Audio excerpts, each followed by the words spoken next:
Bom dia, igreja. Queria chamar vocês para a leitura do texto sagrado. 1 Coríntios 3. A gente está na série Cresça e confesso para os irmãos que acho que dos temas que o Roberto já me convidou para falar nessa igreja, eu acho que nenhum me desafiou tanto quanto esse. Porque eu tenho para mim que não existe palavra mais necessária e reflexão mais necessária para a igreja de Jesus no Brasil do que essa. Eu acho que a gente, enquanto igreja de Jesus, cada um aqui, cada um que está ouvindo a gente, precisa refletir sobre crescimento e amadurecimento. Precisa.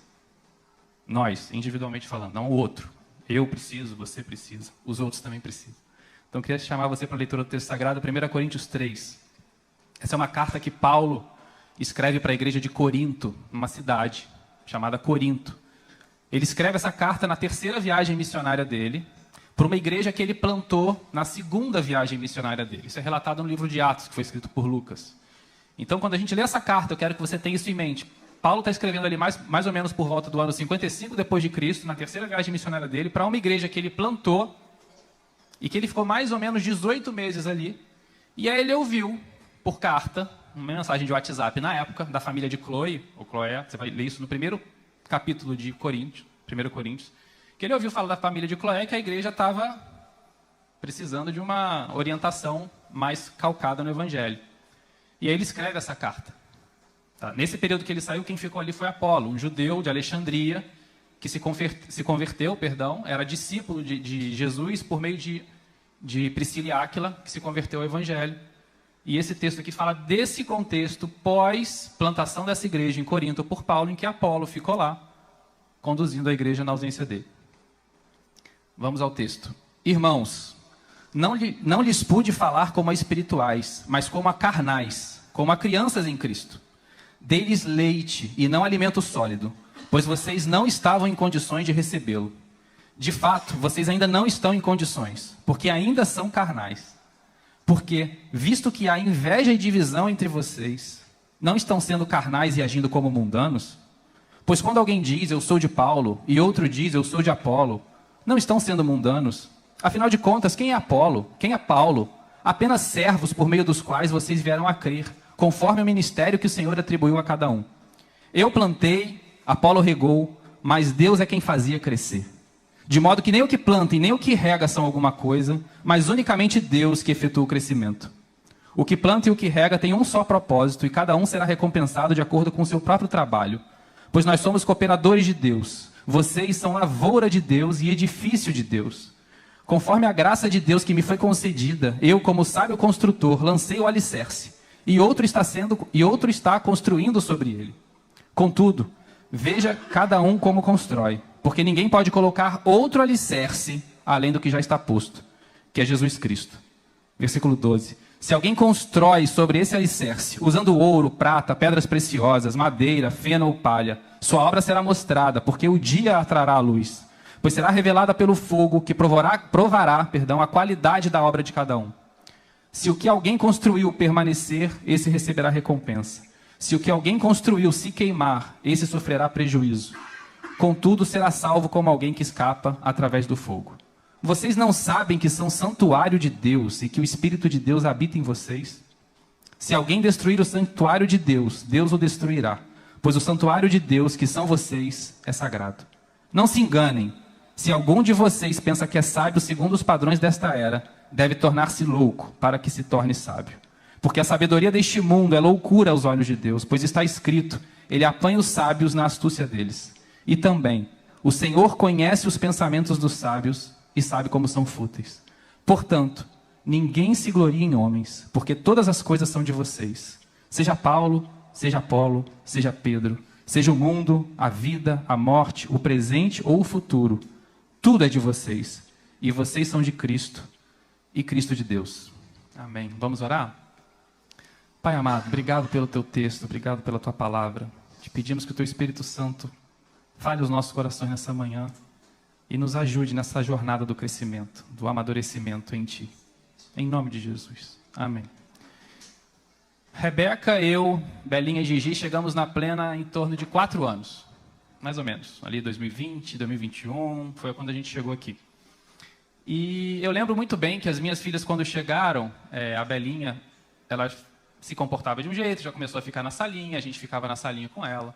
A Gigi foi demorada, a gente precisou acompanhá-la bastante tempo junto com a salinha.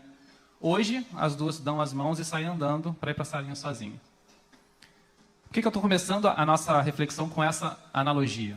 Simples, porque a nossa vida, como ela é, existencialmente falando, ela é uma grande jornada de crescimento. E assim como as minhas filhas não lidam com a igreja da forma que elas lidavam há 4 anos atrás, e assim como elas não lidam hoje com as outras criancinhas que estão na salinha agora, como elas lidavam há 4 anos atrás, assim também a gente. E assim também é a nossa jornada espiritual. A nossa jornada espiritual é uma jornada de crescimento. O que torna essa equação muito difícil? É que a gente consegue enxergar com os nossos olhos o crescimento físico, material do nosso corpo. Você vê quando uma criança está crescendo. Você vê quando uma criança está mais robusta, começou a engatinhar, começou a andar, largou o leite materno. Espiritualmente a gente consegue ver isso? Assim, pelo menos de forma fácil, intuitiva, clara. Vocês quando olham para mim, vocês conseguem me enxergar espiritualmente? Se eu sou uma criança? Se eu sou um adulto? Se eu sou um idoso, um senhor? Se a gente pudesse traçar uma linha do tempo espiritual, se você pudesse traçar uma linha do tempo espiritual para a sua vida, você se identificaria hoje mais como um bebê, como uma criança que está engatinhando, como uma criança que está andando, ainda cambaleando, como uma criança que não quer largar a chupeta, como um adolescente? Como você se identifica na sua jornada espiritual? É importante eu e você a gente fazer essa autocrítica, essa autoanálise, olhar para dentro. Porque a gente, quando se enxerga no espelho, para vir para cá, a gente arruma o cabelo, a gente faz a barba. Quem gosta passa uma maquiagem. Você vê como você é, você tampa suas imperfeições, você quer se mostrar apresentável para os próximos aqui, para Deus. Mas espiritualmente falando, quando a gente se enxerga no espelho, quando a gente se olha no espelho, o que você enxerga, o que eu enxergo? Tiago faz uma analogia bacana lá no capítulo 1. Ele diz que aquele que ouve a palavra e não põe em prática é semelhante a uma pessoa que se olha no espelho, esquece a sua aparência e sai. É uma pessoa que engana a si mesma, Tiago vai dizer.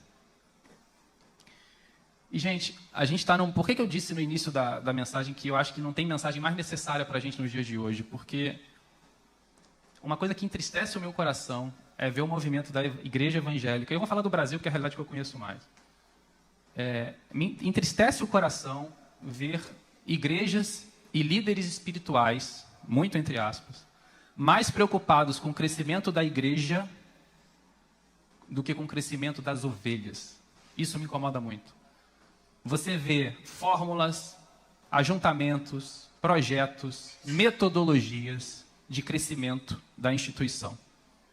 Você não vê, em grande parte, claro, não estou generalizando, mas você não vê em grande parte, eu poderia dizer na maioria, preocupação com o crescimento do coração das ovelhas que Deus confiou para as pessoas. Deus confiou para o Roberto aqui determinadas pessoas.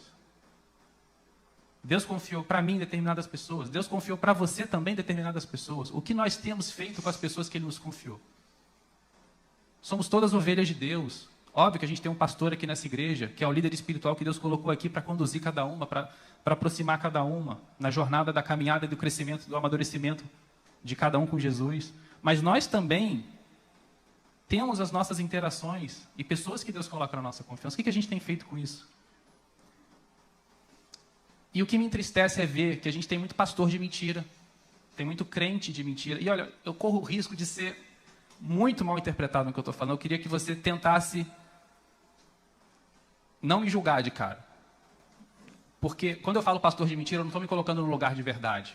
Como se a verdade fosse a única coisa que eu estivesse falando. Não, eu tenho meus erros, eu tenho meus acertos, eu tenho minhas percepções.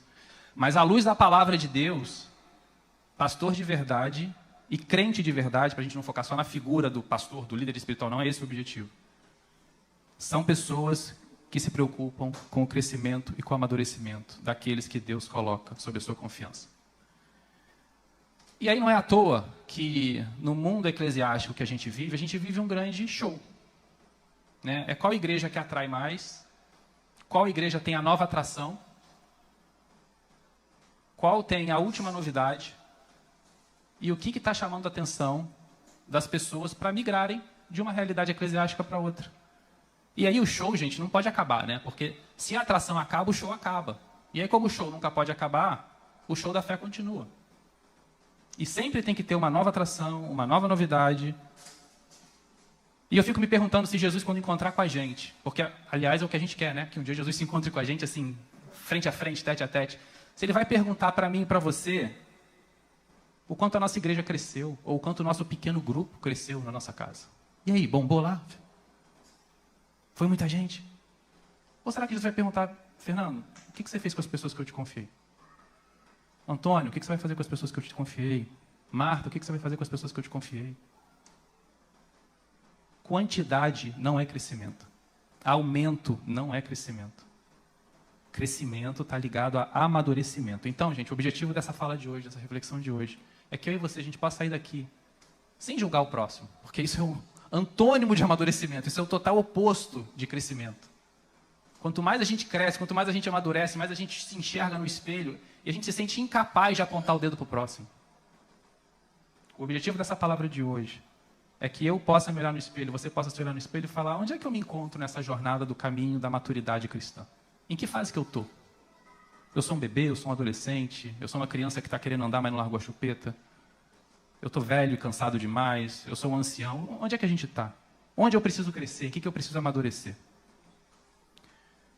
Entrando no texto, como eu disse aqui no início, é uma carta que Paulo escreveu para a igreja plantada em Corinto. Corinto era uma cidade muito rica, uma cidade, muita planície, muito bela, muita beleza natural, uma cidade estratégica, politicamente estratégica.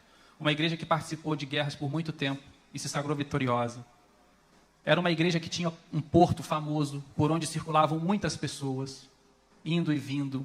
Era uma cidade, que estava sempre no holofote.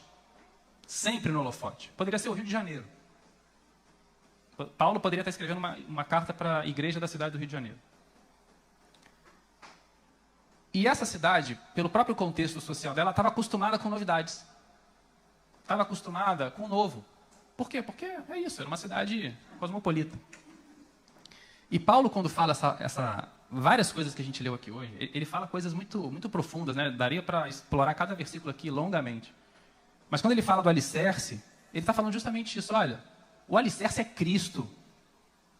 Pessoas da igreja de Corinto, que eu plantei aí há um tempo atrás, olha só. Vocês estão colocando coisas em cima do alicerce, novidades que vocês estão ouvindo, preocupações do eu de vocês que vocês estão ouvindo, em cima do alicerce que é Jesus Cristo. Mas o evangelho ele tem uma base imutável, que é Jesus Cristo. E esse alicerce, não importa o que você coloque em cima dele, tudo que você colocar em cima vai ruir. No final vai sobrar Jesus. Vamos voltar para a essência? Vamos voltar para o alicerce? E eu não sei se você prestou atenção no primeiro versículo que a gente leu. Paulo, vamos recapitular. Paulo está escrevendo para uma igreja. Paulo está escrevendo, teoricamente, para irmãos em Cristo. Olha como ele começa. Irmãos. Basicamente, ele está falando o seguinte. Eu queria falar a vocês um monte de coisa. Eu queria falar com vocês como quem fala a pessoas espirituais, a pessoas maduras, a pessoas crescidas na fé. Mas eu não posso. Paulo já começa com pé na porta, como a gente diz. Eu queria falar com vocês outras coisas. Eu não queria estar perdendo tempo escrevendo essa carta aqui. Mas eu não posso. Sabe por quê? E aí Paulo vai usar a expressão, vocês são carnais. Carnal aqui não é prazer do corpo. A gente, aqui no século XXI, no Ocidente, nesse texto aqui, a gente interpreta carnal dessa forma. Mas carnal aqui é infantil. Carnal aqui é infantil. Paulo está escrevendo para uma igreja dizendo assim, o pessoal aí que é meu irmão, que eu ajudei a sedimentar o alicerce da palavra em Jesus lá atrás, eu queria falar com vocês como adultos na fé, queria estar trocando ideias sobre outras coisas. Eu queria, mas eu não posso, só porque vocês são infantis, vocês são carnais. Vocês não são espirituais. Aquela comunidade, aquela igreja de Corinto, eu usei a expressão comunidade errada, aquela igreja de Corinto, ela tinha desaprendido a ser uma comunidade. Ela estava em si mesmada, olhando para si mesma, como uma criança infantil. Uma criança infantil, ela é autocentrada, autorreferenciada. Quem tem criança pequena sabe a luta que é ficar com a igreja durante o culto, né? Quantos gritos de criança vocês ouviram aqui hoje durante o louvor? Eu ouvi vários. Eu tive que falar para as minhas filhas várias vezes. Shhh, Rebeca, está falando alto. Porque criança é autocentrada. Criança é o eu. o meu, a hora que eu quero, da forma que eu quero, do jeito que eu quero, os meus desejos, as minhas necessidades. A criança não enxerga o outro. E é muito simbólico, Paulo está falando para essa igreja aqui que eles são infantis. Então assim, olha, vocês estão na jornada espiritual de vocês aí, vocês estão o eu, o meu, tem divisão, inveja entre vocês. Foi para isso que Deus chamou? Uma criança só legitima e vê como digno aquilo que está do jeito dela. A gente tem lá em casa os megablocos, não sei quem já conhece os megablocos, é um Lego gigante. Você vai juntando, empilhando faz um castelo. A gente tinha um embate lá com a Belinha, porque ela gostava de construir as coisas do jeito dela. E ela queria pegar as peças que você já estava construindo junto e falar, não, do meu jeito. Do meu jeito. E pegava a peça. Você me dá, papai? Eu quero do meu jeito. Tudo do meu jeito. Por quê? Porque criança é do meu jeito. Gente madura faz isso. Gente madura não divide. Gente madura não compartimenta. Gente madura não partidariza. O que é ser espiritual? É falar em língua? O que é ser espiritual? É crescer na fé, é ser maduro. E é isso que esse texto está falando para a gente aqui.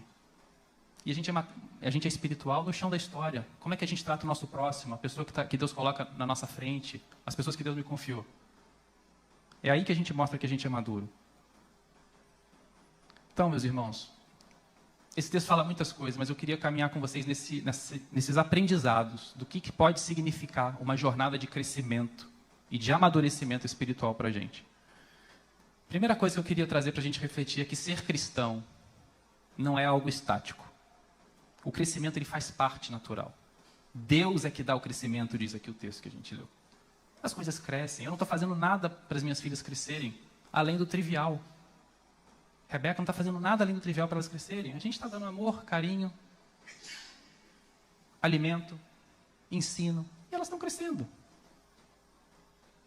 E essa analogia com a jornada da vida, a gente nasce, cresce, se adultiza, entre aspas, neologismo, se adultiza, dá frutos, fica experiente, envelhece e um dia morre. Isso acontece na nossa vida espiritual. Essa jornada, todos nós temos e passamos por ela. E todo mundo aqui começa a beber. Então isso não é motivo de nenhum tipo de orgulho da nossa parte. Todo mundo começa a beber. Mas chega um dia em que a gente vai ter que se mover para se alimentar além do leite. Deus não quer e não tem para mim e para você que a gente fique se alimentando de forma infantil. E dói meu coração falar desse assunto, porque, mais uma vez, eu não estou me colocando aqui como maduro, não tentem ir por esse lado, não é o propósito. Mas me entristece o coração ver que tem igrejas aqui do nosso lado, pessoas cristãs aqui do nosso lado, irmãos na fé, como Paulo fala, que são infantis. Rebeca e eu fomos um dia num lugar que foi ser apresentada uma criança de um casal amigo nosso. Meus irmãos, para cada palavra que o pastor daquele local falava, eu falava misericórdia. E a igreja louvava e glória a Deus.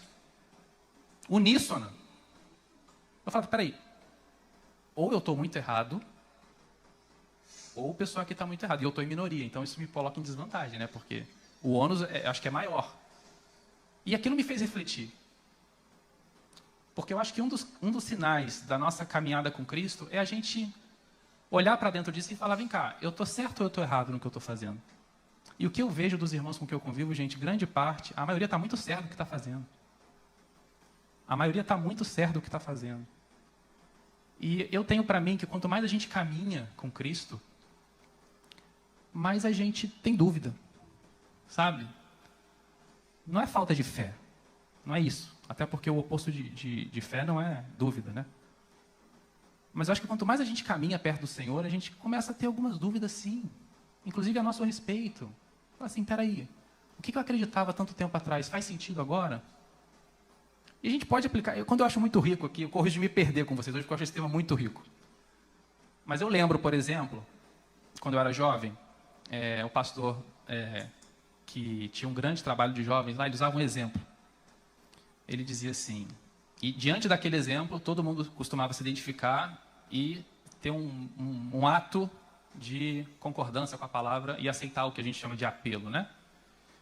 E aí ele falava assim, imagina que você está num motel com a sua namorada, ou com a sua ficante, e você está lá de toalha, e Jesus volta naquele momento que você está ali.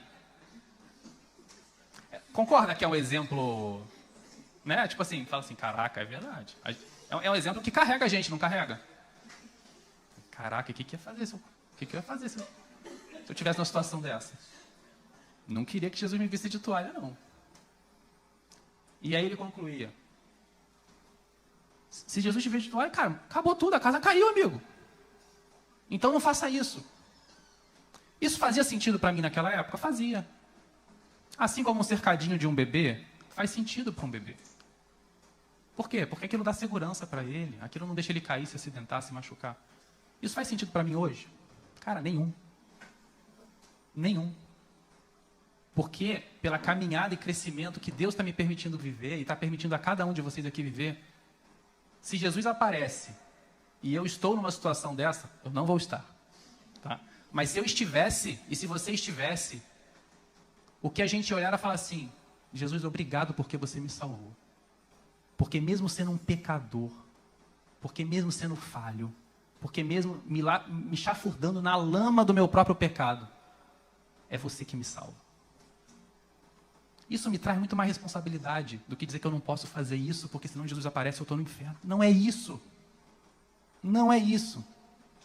O caminho da maturidade é, tudo é de vocês, tudo é nosso. Vocês estão em Cristo, Cristo está em Deus, Cristo é Deus, quem vê Jesus vê o Pai. Jesus chamou vocês para um caminho da maturidade.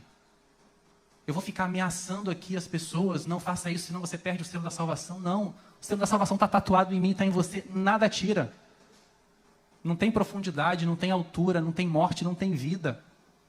Jesus tatuou o amor dele, o sangue dele no nosso corpo, na nossa carne, no nosso coração.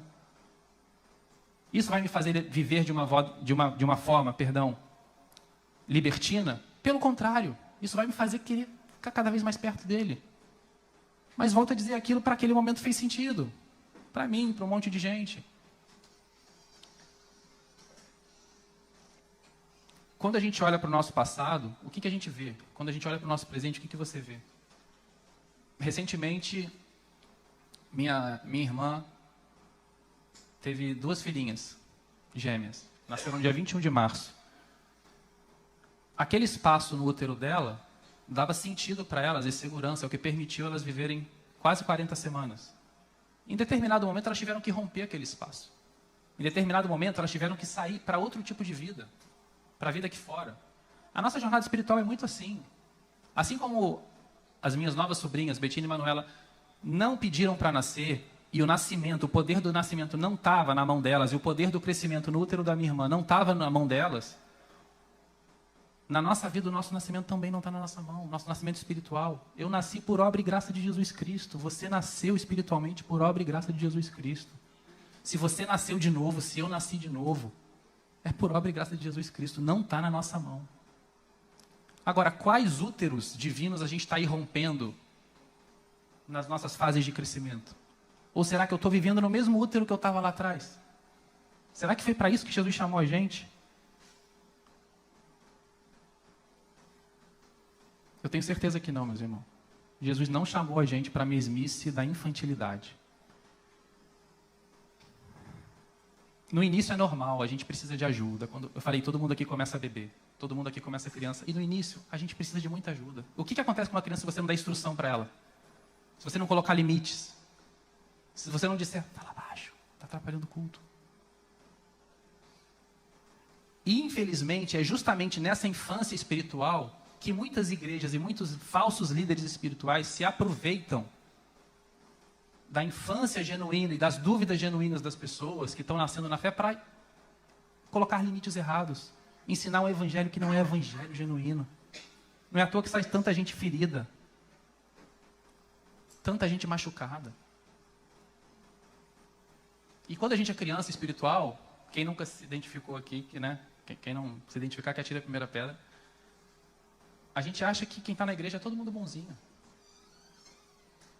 Aqui estão os bons e legais, e lá fora é lá que eu tenho que tomar cuidado. Aí você começa a ver que não tem essa dicotomia de bom e mal. Né? Minhas filhas, é uma luta para elas entenderem isso. Por quê? Elas veem filmes e desenhos infantis. Tem o vilão. O vilão é o mal. Aí a gente começou a sair na rua, ela falou, a Belinha principalmente, a gente também foi na onda. Papai, aquele ali é vilão. Eu falei, Belinha, não sei se é vilão. Mas aqui, ó o que ele está fazendo. Até você explicar, filha, todos nós temos vilões e heróis dentro de nós. O bom e o mal convivem aqui dentro. Nossa natureza é caída, é pecaminosa. Se eu não cuidar, se eu não crescer em sabedoria e graça, se eu não crescer na minha salvação, na salvação que Jesus me deu, o mal vai jorrar de dentro de mim. O vilão sou eu. Porque o Salvador é Jesus Cristo. E se eu não der espaço para Ele, não tem espaço para mais nada, só tem para o resto. Não é à toa que 1 Pedro fala, como crianças recém-nascidas, desejem de coração o leite espiritual puro, para que por meio dele cresçam para a salvação. Cresçam para a salvação. Isso é uma expressão que a gente parou de usar. O que é crescer para a salvação? Sou salvo. Amém. A gente já viu que essa salvação não pode ser arrancada de nós. Mas você está crescendo na salvação? Eu estou crescendo na salvação? Para a gente crescer na salvação, o único jeito é a gente se unir cada vez mais com Jesus Cristo. Não tem jeito. Não é você se unir com uma pessoa que você julga que é mais espiritual. Ande com ela. Com a pessoa que não é infantil. Ande com ela. Faz bem. Mas não é isso que vai fazer você crescer na salvação. Quem vai fazer você crescer na salvação é você e Deus. Todo o resto te dá subsídios, elementos, apoios. Isso tudo é muito importante, mas é a nossa experiência direta, pessoal e consciente com Jesus Cristo de Nazaré que faz a gente crescer e amadurecer. Não é palestra de coach, não é eu me tratar psicanaliticamente ou psicologicamente, por mais necessário que isso seja e por mais que isso me ajude. Não é tomar remédios, por mais que isso me ajude. O que vai me fazer crescer espiritualmente não é vir à igreja todo domingo, por mais que isso me ajude. O que vai me fazer crescer espiritualmente é a minha experiência direta, pessoal e consciente com Jesus Cristo. Como está a minha experiência pessoal, direta e consciente com Jesus Cristo? Ou eu estou me relacionando mais com a igreja? Com as quatro paredes? Ou eu estou me relacionando mais com os meus afazeres do dia a dia? Efésios 4:13. Vocês vão ver como a Bíblia é recheada de ensinamento sobre crescimento. É o tempo todo. Até que todos alcancemos a unidade da fé e do conhecimento do Filho de Deus e cheguemos à maturidade, atingindo a medida da plenitude de Cristo. O propósito é que não sejamos mais como crianças, levadas de um lado para o outro pelas ondas, nem jogados para cá e para lá por todo vento de doutrina e pela astúcia e esperteza de homens que induzem ao erro. Antes, seguindo a verdade em amor, cresçamos em tudo, naquele que é a cabeça, Cristo. Cheguemos à maturidade, mediante a plenitude de Cristo. É isso. É Cristo, Cristo, Cristo, Cristo. No meu relacionamento e na minha experiência pessoal, individual e consciente com Ele. Paulo vai dizer ainda em 1 Coríntios, lá 3, aquele texto famoso do amor. Quando eu era menino, falava como menino, pensava como menino e raciocinava como menino. Quando me tornei homem, deixei para trás as coisas de menino. A gente deixou para trás as nossas coisas de menino? Você deixou para trás as suas coisas de menina?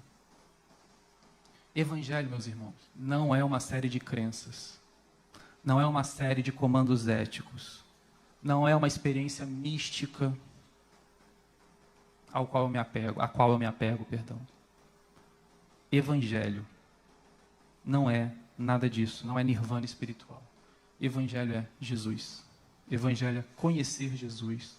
E conhecer Jesus. E conhecer Jesus. Esse é o alicerce. Esse é o alicerce do Evangelho. Quando a gente nasce de novo, o nosso coração é arrancado, é replantado num solo novo. E nesse solo novo, tudo tem que se fazer novo. E se eu creio que Jesus é rei, que Ele ressuscitou dos mortos, que Ele vive, e que hoje um homem divino, 100% Deus, 100% homem, com corpo glorificado, está na Trindade. Se eu creio nisso, se eu creio que Ele é rei da existência, eu creio também que cada centímetro quadrado do cosmos e do que nos cerca é dele, por ele e para ele. E cada verdade que antes eu carregava como verdade, agora eu tenho que botar no trono dele e dizer: Jesus, até então eu caminhei acreditando assim. O que o Senhor tem me dizer sobre essa crença que eu tenho? Jesus, até então eu tratei a minha esposa assim, o meu filho assim, o meu próximo assim. O que você tem a dizer sobre a forma como eu trato aqueles que o Senhor coloca no meu caminho? Senhor, o que você tem a dizer sobre tudo que cerca a minha existência? Porque é dele a primeira e a última palavra sobre tudo. Sobre tudo. Não é só quando a gente tem um ente querido, ou uma pessoa que a gente ama no leito do hospital, que a palavra dele é a última a ser dada, não é a do médico. Ali também. Quantos relatos de médico você já ouviu que eles não conseguem explicar o que aconteceu? Por quê? Porque a última palavra não é da medicina. A última palavra não é da sabedoria humana. A última palavra é daquele que criou o homem e a mulher. É de Deus.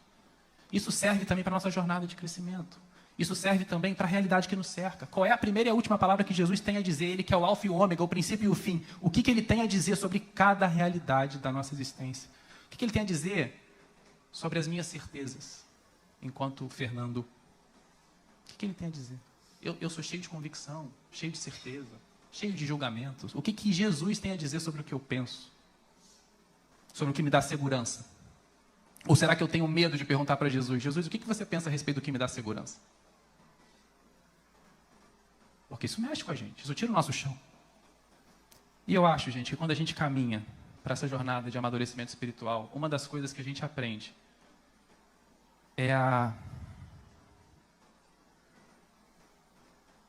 de alguma forma, a gente vê que a mão de Deus continua nos guiando. Apesar da gente não sentir mais a mão ali com a gente, em quase todas as vezes. O que eu estou querendo dizer com isso? Todo mundo que foi pai e mãe aqui hoje já teve uma criança pequena para cuidar. Quando a gente caminha com a criança por uma rua movimentada, você deixa a criança sozinha? Por quê? Por óbvio, né? Então você tem que dar a mão para a criança atravessar aquela rua. Até hoje eu dou a mão para as minhas filhas. Chega na calçada, minhas filhas: posso tirar a mão, posso tirar a mão, posso tirar a mão? Pode tirar a mão. Vai chegar um momento que eu mesmo vou querer que elas atravessem a rua sozinhas. Isso quer dizer que eu abandonei elas? De forma alguma. Isso quer dizer que eu estou dando para elas o espaço para elas desenvolverem a maturidade delas e aplicarem a instrução que um dia eu dei para elas. Então, um dia, sozinhas, elas vão olhar para um lado, olhar para o outro. E por mais que a minha mão não esteja fisicamente ali com elas, elas vão saber: eu estou fazendo aqui o que o papai me ensinou. Eu sinto que o papai está aqui. Por quê? Porque o ensinamento dele está aqui comigo. O papai está aqui comigo? Às vezes eu não sinto, às vezes ele não está. E mesmo que eu estivesse, eu não estaria dando a mão para ela, eu estaria atravessando do lado dela. Porque a fase de vida mudou. Então eu sinto que quando a gente caminha nessa jornada do amadurecimento cristão, a gente começa, é normal, é natural, a gente ter mais mistério do que certezas. Quanto mais a gente avança no conhecimento de Jesus, eu acho que não acho que é motivo para a gente achar que está certo. Poxa, eu estou sem fé, não sou mais o crente que eu era. Não. Eu acho que faz parte da maturidade a gente identificar: caramba, antigamente eu tinha tanta certeza, hoje eu tenho dúvida das certezas que eu tinha e estou refraseando e repensando, reimaginando à luz da palavra as certezas que eu tinha. Por quê? Porque é normal ter mais segurança, mais insegurança que segurança. É normal ter mais mistério que certezas. É normal a gente começar a contemplar mais a beleza da vida, com toda a sua loucura, com todo o seu caos, em vez de simplesmente admirar uma beleza cosmética que está maquiada. E para concluir, meus irmãos, a jornada da maturidade é uma jornada de aprender a amar a Deus, e a jornada de aprender a amar a Deus é reconhecer que eu posso passar por perdas e necessariamente passarei por perdas de todas as coisas que competem à minha percepção de Deus. O que eu estou querendo dizer com isso? Tudo aquilo que compete com Deus na minha vida, tudo aquilo que busca a minha atenção para tirar Deus e concorrer com Deus na minha vida, A jornada do crescimento, do amadurecimento me leva a ter essas coisas retiradas de mim. Dar como perda, como Paulo fala. O processo de perda dessas coisas, e de todas essas coisas que competem pela nossa afeição com Deus, é um processo pelo qual passa todo aquele que amadurece e cresce na jornada com Jesus Cristo. E como a gente está falando tanto de jornada, hoje eu vou me estender só mais um pouquinho além do normal. Quais são os sinais da infância? Da infantilidade. Eu não quero usar essa expressão infância aqui, porque Jesus manda a gente ser como criança, né? E ele fala que das crianças é o reino dos céus.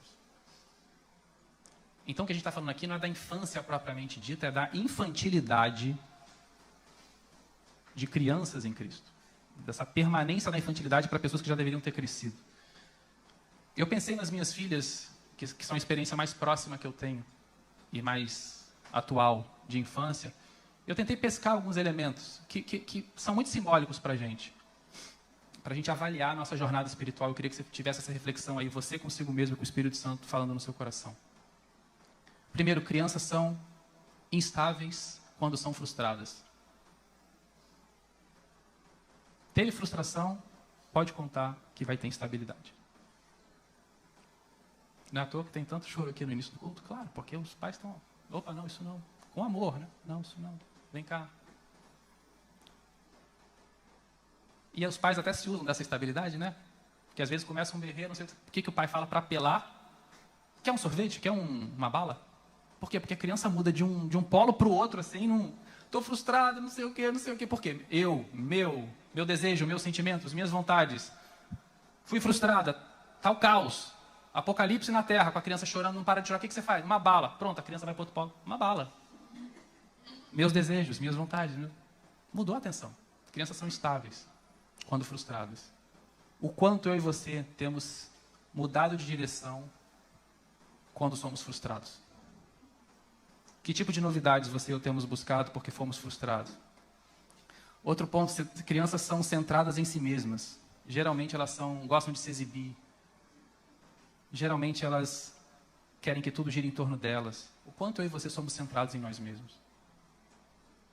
O quanto você diz que quer ajudar o próximo, mas você não corta da sua carne e tira do seu bolso para ajudar o próximo?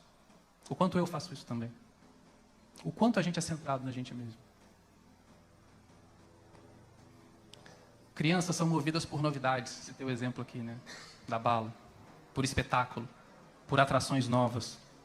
Não gostam muito de rotina. Escovar dente todo dia é difícil.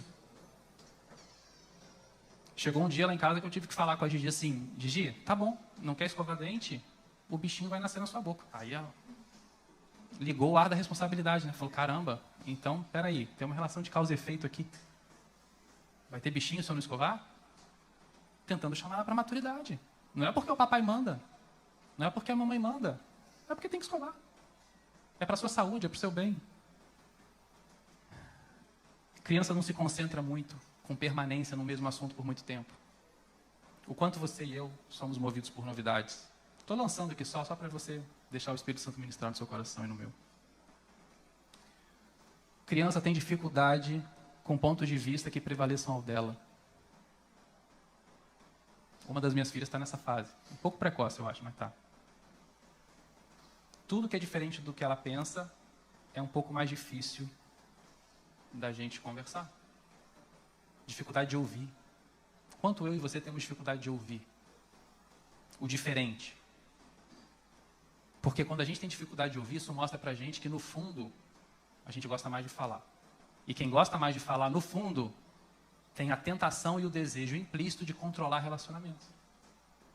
Então, se você está lidando com uma pessoa que fala o tempo todo e tem dificuldade de ouvir, ou se você é essa pessoa, pode saber que o que está no íntimo aí é o orgulho de não aceitar o diferente e de tentar controlar narrativas e relacionamentos. Crianças são crédulas, naturalmente crédulas, acreditam em tudo que você fala para elas praticamente até uma certa idade. Crianças são esponja, absorvem tudo. O quanto você e eu somos assim? Isso, espiritualmente falando, é um pouco ruim. Porque a gente é levado por todo vento de doutrina, de um lado para o outro, por novidades que lançam para a gente.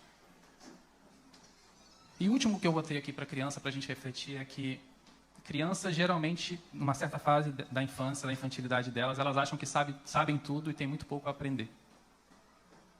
O quanto você e eu, na nossa jornada espiritual, a gente acha que sabe muito já e que a gente tem pouco a aprender.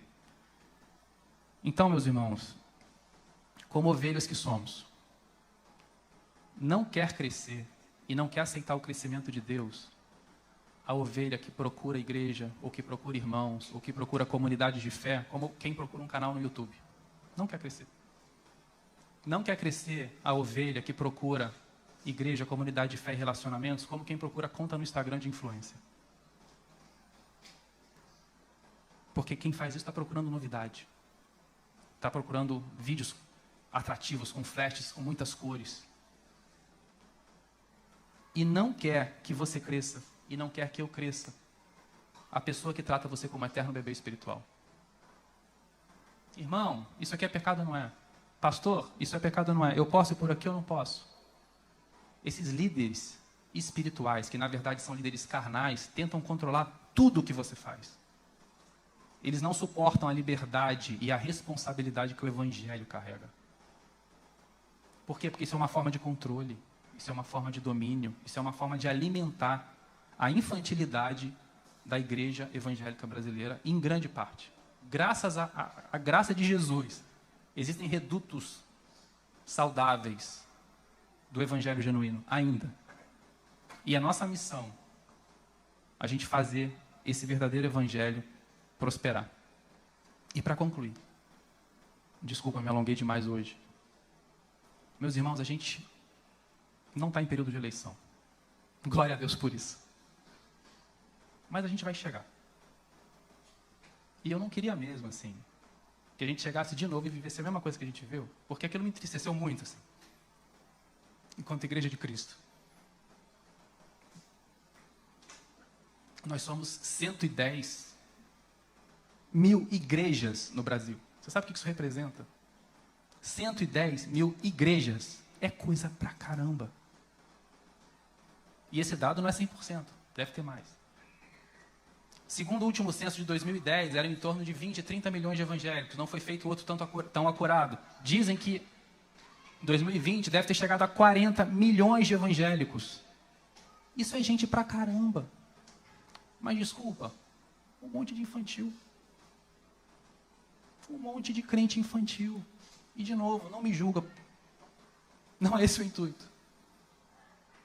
Eu acho que o cenário que a gente viu naquelas eleições mostra o grau da maturidade evangélica do nosso país. É um tempo esquisito, que a gente não convive mais com o diferente. A gente não convive mais, cada um vive na sua bolha. Eu vivo na minha, você vive na sua. Eu tenho dificuldade de ouvir o diferente. Eu ouço gente falando que é impossível uma pessoa ser crente e ser de esquerda. Eu ouço gente falando que é impossível ser crente e ser de direita. E o que isso tem a ver com o Evangelho? O que isso tem a ver com o Evangelho? Outro dia eu estava conversando com uns amigos. Se Jesus viesse hoje, em carne e osso aqui, ia ter gente que ia chamar ele de fascista, diante de determinadas falas dele. Ia ter gente que ia chamar ele de esquerdista, de comunista, diante de determinados ensinamentos dele. Pega as escrituras e lê. E vê se não faz sentido. Porque a ideologia humana não cabe no Evangelho.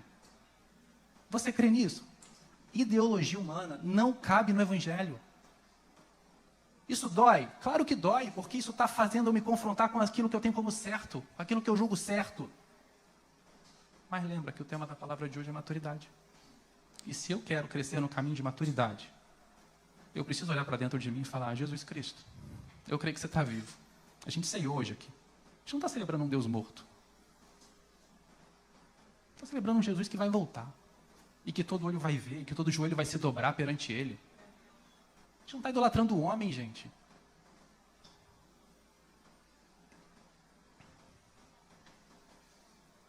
A gente saiu hoje aqui. E aí eu concluo. Não cabe para quem é discípulo de Jesus, na mesa da ceia, na mesa da comunhão, que se diz seguidor desse Jesus, que abençoou o pão, abençoou o cálice, diante de um cobrador de impostos e diante de um zelote.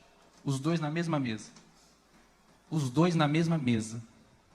comungando do mesmo pão, não cabe para quem se diz discípulo de Jesus fazer esse tipo de comentário, ou viver desse tipo de jeito, ou viver dessa forma. Não cabe, meus irmãos. Não é discurso político. Eu nem sei porque eu terminei com esse. Mas assim, não me entenda mal. É que eu só não queria, de novo, ser confrontado com a realidade da nossa infantilidade enquanto evangélicos nesse país. Num país que tem tanta pobreza, num país que tem tanta miséria, num país que não só é material, espiritual, e que tem tanto campo para a gente atuar. A gente vai ficar perdendo tempo com isso? Eu sou de Apolo, eu sou de Paulo. Meus irmãos, é tudo de vocês, é tudo nosso, é tudo de Jesus. Vamos caminhar em unidade, vamos aceitar, conversar e sentar na mesa com o diferente. Por mais que ele destoie de mim, por mais que eu discorde dele. O papo aqui não é, se pensa assim vai para o inferno, não é possível ser cristão. Que papo de maturidade é esse? Ou você é Deus e Senhor da realidade existencial e você tem a primeira e a última palavra sobre tudo? Ou eu tenho? Não tenho.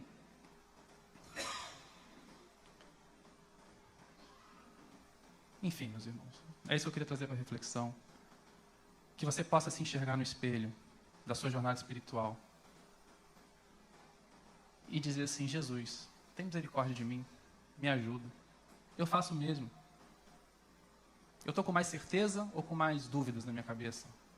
Eu tenho mais certezas ou eu tenho mais convicção do mistério que é a vida? Mas, por outro lado, por mais dúvidas e mistério que a gente saiba que existam, uma certeza inabalável: Jesus Cristo morreu e ressuscitou pelo meu e pelo seu pecado. E não existe nada, nem a morte, nem a vida, nem os anjos, nem os demônios, como diz Paulo em Romanos, nem o presente, nem o futuro, nem os poderes, nem a altura, nem profundidade, nem ninguém em toda a criação que será capaz de nos separar do amor de Deus, que está em Cristo Jesus. Amém. Vamos orar? Pai amado, Tu sabes, Senhor, tudo que passa no nosso coração.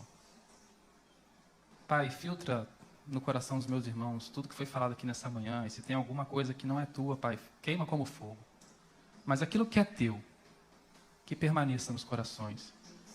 E aquilo que é Teu, faça prosperar e caminhar no caminho da maturidade, Pai. Não deixe a gente ser crente infantil, crente carnal, crente que tem divisão, que tem inveja, que tem competição. Pai, a gente não quer fazer parte das igrejas que são assim. A gente não quer fazer parte das ovelhas que são assim.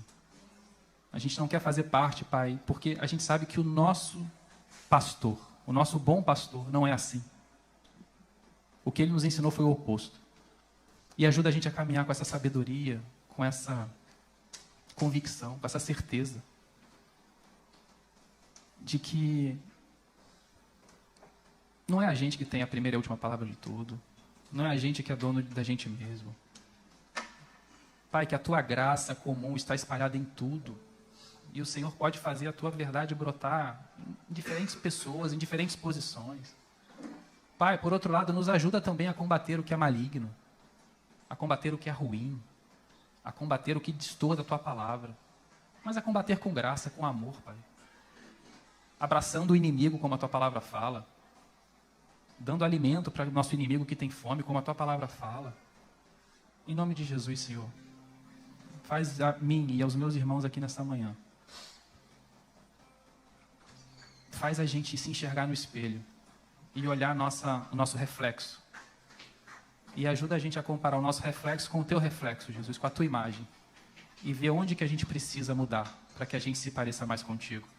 Para que o Teu semblante se pareça mais, cada vez mais, no nosso rosto. Em nome de Jesus. Amém.